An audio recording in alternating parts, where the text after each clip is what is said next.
Chers internautes, merci d'être avec nous sur Nazirou TV dans votre émission xew-xew réew mi xew-xew réew mi nag c'est-à-dire tout ce qui se passe dans notre société si lépp la nga xam ni xew na si suñu réew fii la ñuy toog waxtaanee ak yéen mu ànd ak seen nag suñu doyen Wade monsieur Wade nuyu naa la dalal naa rek si jàmm. waaw maa ngi lay fay di la ndokkeel ci seen bés bi nga xam ne tey moom c'est le jour c'est un jour pour les amoureux. Donc vous remerciez aussi Saint-Valentin de Verny, hein, comme on dit. Merci à vous aussi. Tey nag dañoo jël benn thème ba nga xam ne dafa xaw sensible ba nga xam ne thème ba nga xam ne aussi dafa am ampleur am beaucoup de bruit mooy l'homosexualité bu ñu waxee l'homosexualité mooy maanaam ñaari góor ñuy sëy mu xaw a lëmbee dëkk bi bu baax. tey nag ñu ànd ak si doyen lan nga ñu mën a wax ci homosexualité. waaw d'abord c'est un gros mot si pour ñi nga xam ne dañu am pas-pas mais il faudrait d'abord ñu définir lan mooy homosexualité parce que góor buy ànd ak góor jigéen buy ànd ak jigéen mooy homosexualité donc noonu lañ ko définir mu nekk nag loo xam ne. du tey la xew yàgg naa xew daa fekk ne tey xam nga mooy comme li ma wax avec le numérique on est dans un village planétaire te nga xam ne ñi ko dooleel tey ba mu am doole muy les occidentaux ñoom ñoo dem ba accepter ko ci seen société te ñun suñu société yi accepté wuñu homosexualité loolu moo tax coow li bëri du yomb nag parce que c'est vrai que y a l'ONG am na ay structures religieuses yu fi nekk di ko xeex ñuy rafetlu aussi seen démarche ba nga xam ne daal mbirum homosexualité moom xeex bi dina métti parce que comme dugg na assemblée les députés rejeté ko nan la duggee assemblée c'est une proposition qui a été faite par ànd sàmm jikko yi. mais tey dafa am loo xam ne soo gisee aar jikko yi li ñuy laaj tey dafa am loo xam ne buñ ko tegee. yar bi saf lool ah du ma wax ne dina jeex de waaye danañ làqatu ba doonuñ ko ñemee manifester ba dem fekk ay jàkk fu ay jullit di julle ñuy def loolu te loolu scandale mënu ko weesu te loolu yëpp xeeti yabaate la yoo xam ne ñoom dañ koy def canal dawal na fi benn 19 heures Basic Instinct ana le collectif des fils des marabouts ñuy wax ne dañuy waxuma aar ji koy de am na fi benn collectif bu tuddee woon noonu seen bopp doomu soxna yi bi ñuy infecté canal bi muy infecté waxuma 19 heures muy dawal Basic Instinct ce qui n'est pas normal mais di infecter le réseau de Touba TV de 10 heures à 11 heures muy teg pour nous loolu lu gën a nekk loolu scandale ndax dégg ngeen coow loolu est-ce que riir na lan moo gën a métti loolu et personne n'a rien dit loolu ngee fin na. Non, il faut qu'on arrête. Comme suñu réew mi actuellement bëri na ñu def affaire góor jigéen di ko doxee di ko jëfee léegi actuellement fu ñu toll nii est-ce que nan la ñu war a def comment faire pour lutter contre cette homosexualité. waaw xam nga nag suñu waxtaan dëgg rek tax il faudrait que la société aussi soit aussi beaucoup plus responsable beaucoup plus consciente. parce que boo xoolee société sénégalaise bi ni muy doxee ni muy dundee vous m'excusez un peu mais il y a une responsabilité féminine dans cette chose parce que jigéen ñi dañuy jàpp góor ñi def affaire góor jigéen comme comédie donc te loolu dafa bokk ci lu ko mën a yokk parce que jigéen ñi dañ leen di invité ñuy wax ñuy ree yooyu c'est dangereux nga dem ci télé bi gis ay góor magam jëmm di lëmbal di tëbaka dal ça c'est pas normal c'est pas des hommes. parce que ñun bi ñu nekkee xale je ne te cache pas bi ñu nekkee xale da nga daan gis bu ñuy football yi nga gis ci suñ groupe yi kenn kuy xaw a def affaire yi jigéen noonu toor yooyu mooy dañuy wax ak kii taf yëngal la mais le lendemain bu ñu ko kojee bu ñu ko dóoree caw buy ñëw bu la nuyee da ngay foog ni Bruce Lee moo la nuyu parce que loolu suñ sàggante société bi la en plus la pauvreté rampante xam nga on dit souvent que l'oisiveté est la mère de tous les vices. tey dama la jox benn exemple soo amee sa ñaari doom kenn ki nga encadré ko mi ngi jàng di wàcc heure amul benn temps keneen ki chaque jour mi ngi odoor lu nekk mën na koo këf. lu nekk mën na koo këf absolument su ma sukkandikoo si sa wax da nga bëgg a wax daal ñun la manière dont bu ñuy def moom moo tax moo gën a pousser certaines ya nga xam ne ñuy def la nga xam ne mooy homosexualité. bokk na si. par exemple di fecc ak di truc du genre yooyu. fecc di bale di raxas loolu c'est pas homme dafa am loo xam ne góor moo ko moom am loo xam ne jigéen moo ko moom di togg di jox nit ñi di nekk si ngénte yi di togg yooyu bi mu commencé dugg société daf koy yokk. am na ay fecckat yu fi nekk di fecc fecc yu ya nga xam ne góore na te taxul ni loolu. non góor du fecc man je suis pas adepte pour góor di tëbaka dal di fecc quoi dafa am loo xam ne daal si suñ culture la suñu aada la ça reste femme nañ ko bàyyee femme góor daal du fecc. léegi di yéen a ko déggandoo monsieur Wade neen la góor du fecc donc na góore daal lu gars yi di waxee na góore léegi monsieur Wade léegi nan la ñu war a def pour orienter la jeunesse ba nga xam ni daañu mën a defaraat seen toogaay ba nga xam ne lii di homosexualité duñ leen si dégg. waaw xam nga une jeunesse qui est là qui ne travaille pas qui n'est pas bien encadrée lu nekk mën na ko dal te xam nga pays africains yi seen ñàkk gi nga xam ne mal gouvernance moo ko andi le mal vivre des pays africains du dara dul mal gouvernance moo ko andi mu am lu ñu ooyee le tourisme sexuel xam nga yéex nañ comprendre ce qui se faisait dans nos pays dans nos régions yéex nañ koo xam parce que tubaab bi ñoom loolu bañ ca nekkee dafa yàgg dafay yàgg te yàq nañ lu bëree mais rendre si compte parce que nous on ne regardait que l'aspect financier bu ñu mën a andil mais liñ détruire liñ yàq si nit moo gën a graaw donc man jàpp naa ne la refondation elle est utile aujourd'hui sàmm jikko yi defaraat jikko yi encadré waat nit ñi ba nga xam ne ñëwuñ ci àdduna spécialement pour caaxaan wala def lu ñu neex et que tamit il faut que jigéen ñi il faut que askan bi consciente que ne góor jigéen ñun buñ ko xeexee mën naa deñ ñun ñoo xam nga damay faral di wax ma ne gis nga lu la yàlla teg boo nekkee taalibe nekk kuy nangu nekk musulman da ngay dóor pooj mais dafa am loo xam ne bu la ko nit tegee yow yaa koy dindil sa bopp ñoom lu leen may doole parce que tey soo xoolee la loi l'article 319 bi li muy wax di code pénal 2 à 5 ans de prison fii mën nga ma fi wan kuñ fi mos a tëj 5 ans góor jigéen bu ñu fi tëj 5 ans mas nga mënoo ma ko wan depuis l'époque de ñoom l'histoire des ñoom Maniang Kassé et des góor jigéen qui sont là connus et su par tout le monde yore ay salon de coiffure di def ay pédicure manucure ña fay dem te le danger foofu la nekk am na boroom xam-xam yi dama wax ne nga xam ne nit góor jigéen la nga fréquenté ko wala nga jox ko loxo boo dee semaine ñu waruñoo xam sax fan lañ lay def loolu du caaxaan du lu ñuy foyee il faut que les Sénégalais comprennent que ne góor jigéen du foyukaay. yow si sa biir wax da nga bëgg wax ni dafa am ñi nga xam ne di leen di appuyer. ah mais tey soo xoolee y a même pas 2 ans Kaolack gàmmu ñu jàpp ay góor jigéen booyee sax dañoo am chance police bu yooxoo ñëw gars yi dañ leen di rey booyee dañoo am chance nga xool gis ne fii góor chaque jour nga gis fi góor jigéen bu ñu jàpp mais. jëlal le cas de Pambay il se permet d'aller jusqu'aux États-Unis pour dire que ne salon d'honneur la jaaree kan moo ko fa jaarale et Pambay qui dit ça te ñëpp ko jàpp ne kooku mooy toot bi gën a gànde si toot yi alors que aussi tamit nos musiciens certains de nos musiciens xam nga vous savez pog yi dafa ëpp te po du yóbbu po du développé le dëkk caaxaan bi dafa ëpp Sénégal donc lu nekk yooyu mën na fee am boo demee si soirée sénégalaise yi mais da ngay foog ne capital yi seetaan nga nekk góor jigéen yeeg ñëppay jaxasoo te ña fay nekk ñëpp koo si gis bu gën a ma nga benn kër seen di périer non il faut qu'on arrête ce cinéma là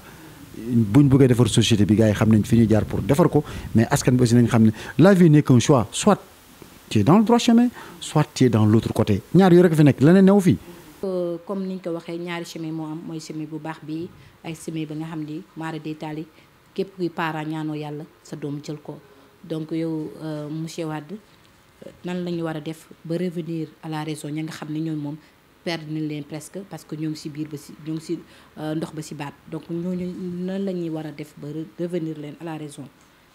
parce que ñooñu aussi bu ñuy continuer ñuy law si suñu réew mi mën nañ dem ba contaminer ñeneen ñi nga xam ne seen proche la ba influence leen ñu dugg si mbir mi. waaw xam nga tey la déviation mën naa dal ku nekk doomu aadama dafay juum doomu aadama lu ne mën na koo këf loolu taxul nga continuer bon ba abadan mais tey dafa am loo xam ne soo gisee aar jikko yi li ñuy laaj tey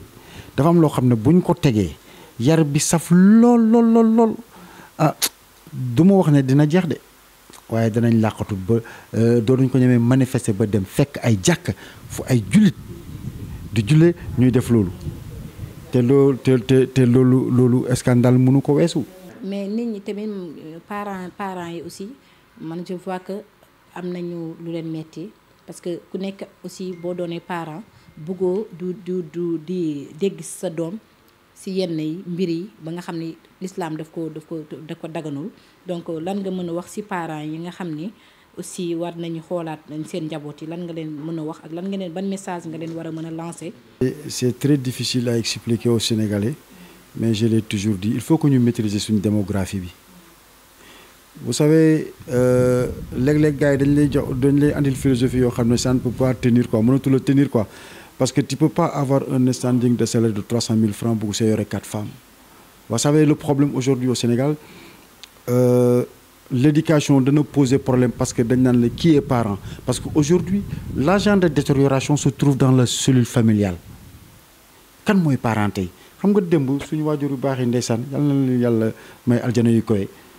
bu seen doom rombe dañ naan la kii doomu diw la ndax doxalin ba jekkin nga ak rafetaay ba mais tey nit da lay wan ne li kii mooy suma kilifa kii mooy suma parent tu as des problèmes parce que moom warul nekk parent te il est parent donc ce dysfonctionnement familial moom la ñu war a d'abord defar tant que non le problème est aujourd'hui familial vous savez li ci kër gi ñëpp d'accord nañ ne boo génnee ci biti personne n'est content li ngay teg sa bët day toj njàpp mais nit ñi fu ñuy génne du ci kër demal léegi États-Unis nga fanaan fa demal léegi France ou Japon nga fanaan fa soo génnee quand les gens circulent da nga xam ban population moo fi nekk ban mentalité moo fi nekk et ils ont quelle éducation au Sénégal nag le problème qui se pose mooy que c'est le problème le nœud du problème se trouve dans la cellule familiale. parents yi nga xam ne aussi dañuy yar seen doom fu ñu leen war a yaree jox leen éducation bu baax mais bu ñu génnee aussi mbedd bi changé leen. waaw xam nga bu fekkee en parlant d'éducation bu ñu respecter yenn certains paramètres yi y a un hadith qui dit du prophète sallallahu alayhi wa sallam qui dit que vos enfants ne sont pas vos enfants ils sont de l'appel de la vie à elle-même. éducation lu complexe la donc yow mi nga xam ne tey da nga nekk responsable l'aspect spirituel doo koy bàyyi xel gérer ko suñ borom mën na laa sutural ñëpp nag mënuñoo baax peut-être dana am kenn ku ci def nii waaye récupérer ko dina yomb mais bu fekkee ci biti doxul mais l'influence est négative léegi l'influence est très négative et lan moo tax ñuy dem ci biti parce que module éducation bi nga xam ne tey dañ ko waroon a am su ay difficultés taxawee module boobu nan nga koy amee et il y a l'irresponsabilité de certains hommes parce que une famille ça se gère une famille c'est du caaxaan waaw te dafa sooxe nag voilà le résultat moo tax aujourd'hui quand vous vous rendez compte nga xool statistiques yi lim lay jox y a parmi les agresseurs parmi les gens yi nga xamante ñoo gën a sonal société bi ils proviennent des enfants divorcés certes c'est pas ça le thème aujourd'hui danañ ci dellu si waat si yeneen thème mais pour vous dire à tel point que ne loolu la mën a jur lu mu leen mën a andil parce que tey ki ñu jàpp Sicap muy def l'homosexualité si jàkka mais ki ñu ko jàppel ñi ngi dem bay dute ne sax wér na warul mais xale la te ki ko def mag la instant boobu bu ko fekkoon ci biir kër muy toog di seetaan match ñu koy contrôler peut-être du dem ci mbedd mi bañ koy ñu ko def loolu et bii mooy la deuxième fois parce qu'il y a moins de 6 mois am na un cas qui a été signalé au niveau de la grande mosquée et c'était un mécanicien c'est pour vous dire que ne aar jikko yi aar sàmm jikko yi li ñuy kaas c'est très normal l'espace public tant que tiitaluñ criminaliser wuñ l'homosexualité dañuy continuer nag dañuy attaquer te li ñuy def nag wóorul parce que bu ñu demee nag ba léegi si ñëw jàkka yi nag léegi ne foofu la ñuy defee sabar ko tas gi et je pense que ne dinañ am réplique. commencé na doy waar léegi lan mooy l'émission tire à sa fin lan mooy sa dernier mot. suma dernier mot ñaan yàlla suturaal ñu xam nga dëkk bu mel ni Sénégal ñuy wax 95% de musulmans ñu dem ba homosexualité di lëmbee dëkk war nañu xoolaat suñu bopp. Cela veut dire que ne 95% des musulmans yooyu si dañ ko bind nii rek si taxi rek da ngay judd rek am turu jullit mais dans la pratique on n'est pas très bien imprégné quoi religieusement sur le vécu quotidien.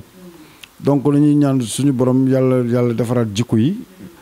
sàmm njaboot yi mais delloo si xel yi mais aussi delloo si waat suñu gouvernement yi ba nga xam ne li askan bi soxla jàpp ne lii bu ñu ko defee mu dox ñoom fi ñuy taxaw wéeru di wax je pense que loolu du wax ji on est tous des Sénégalais le président Macky Sall il doit revenir un peu en arrière déglu ñëpp pas le courant des Moustapha Gueye non na déglu ñëpp c'est des imams jàng nañ ñu toog sur table parce que luy njëriñu askan bi rek je pense que moom moo tax ñu teg ko mu nommé ko président kon il faut qu'il écoute tout le monde personne ne doit être catégorique sur sa position parce que lii lu doy waar la homosexualité daf fi war a jóg dañ ko war a xeex waaw. suñu thème tey dafa sensible thème ba nga xam ne aussi dafa am ampleur thème ba nga xam ne dafa xaw a tiital réew mi thème ba nga xam ne aussi bépp parent ba nga xam ne am nga doom sa nalawatoo benn bët ngay nawluwee mu lu waral loolu yëpp mooy homosexualité bu nekk mi ci réew mi lëmbee réew mi xale yi jeunesse ba nga xam ne ñoom ñooy l'avenir de demain ñoom ñoo war a jël kii bi record bi demee ñoom ñoo war a jëlaat réew mi en mai bu ñu demee tey bëgg a jëlee beneen yoon bu dul yoon ba nga xam ne moom lañu suñu diine santaane day xaw a doy waar. Donc ñu ngi ñaan képp ka nga xam ne am nga sa doom wala ka nga xam ne doom bu ñu la dénk boo gisee ci moom comportement ba nga xam ne xamee woo ko nga signal teel ko signalé teel ko corrigé. Nit du am gàcce wala du am kersa yi gis sa doom mu commencé jël yenn tànk yi nga bëgg ko sauver il faut que nga wax ko mais soo koy nëpp rek moom moo waral bu affaire bi demee ba ci kanam ëpp la loxo nga yuuxu fekk c'est trop tard. Donc la jeunesse la jeunesse du Sénégal lay waxal jeunesse sénégalaise lay waxal yéen a mën a defaraat seen bopp yéen a mën a toog xoolaat toogin bi ngeen toog bu jekk bu baax ba nga xam ne bu ñu leen tuddee feneen ci beneen réew duñ tudd Sénégal ci ñaaw ay jëfin bu ñaaw wala Sénégal ci homosexualité. Donc thème bi fii la ñuy mën a yem ak moom émission bi nii la demee xam naa di leen jox beneen numéro incha allah ak yeneen surprise. nekk aussi ma dolli ci aussi wàllu imam pour suñu xew-xew bu war a am mooy ñeseet yi loo ci mën a wax tëjoon nga sax mais bon il faut que nga lancer message. Tout à fait bala ma yegg foofu sax am na lu mu bëggoon fàtte pour expliquer ko mooy le nouveau terme qu'on utilise là pour désigner les homosexuels su mel ni ay LBGT c'est des nouvelles formules mais terme de désignation la ay genre tur yu bees la mais ça dit la même chose parce que L bi bon c'est comme on dit lesbienne G bi gay la B bi bisexuel T bi transgenre la waaw waaw xam nga pour xam nga soo gisee ma koy souligner noonu parce que dañuy defar ay t-shirt bind ko si nga ñëw jënd t-shirt bi 1000 francs te xamoon ne yow yaa ngi sol t-shirt yi boo xam ne homosexuel yee ko moom donc seen insignes yooyu dañ ngeen koy xàmmee yu bees la mais bu ngeen ko gisee rek bu leen jënd façon yëre yooyu wala façon almet yooyu c'est important donc loolu laa bëggoon expliquer pour ñu xam ne loolu identifier ko xam ne ndax léeg-léeg nga tase ak nit mu sol ko te du xam ne lim sol insigne bi baaxul. waaw Thiavi. dëgg la message bi def naa ni jàll na. nu ko monsieur Wade waxee message bi jàll na def naa bu leen di jënd t-shirt il faut vérifier d'abord balaa ngay jël sa xaalis di ko ci def et aussi ñun dañoo am xew-xew bu rëy waa Nazur TV xam naa ni da ngeen ñu gis temps yi ci jeudi incha allah. dafa am benn gàmm bu fa am Taïba Niassène à Kaolack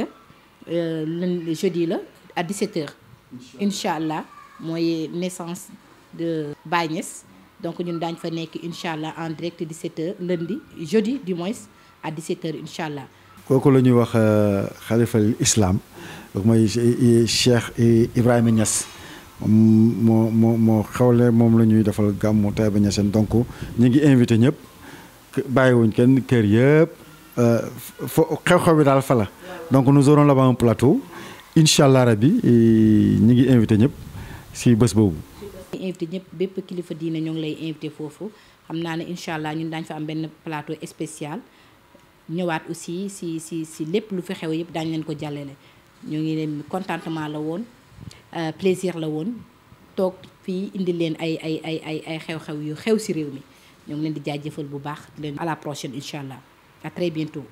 merci.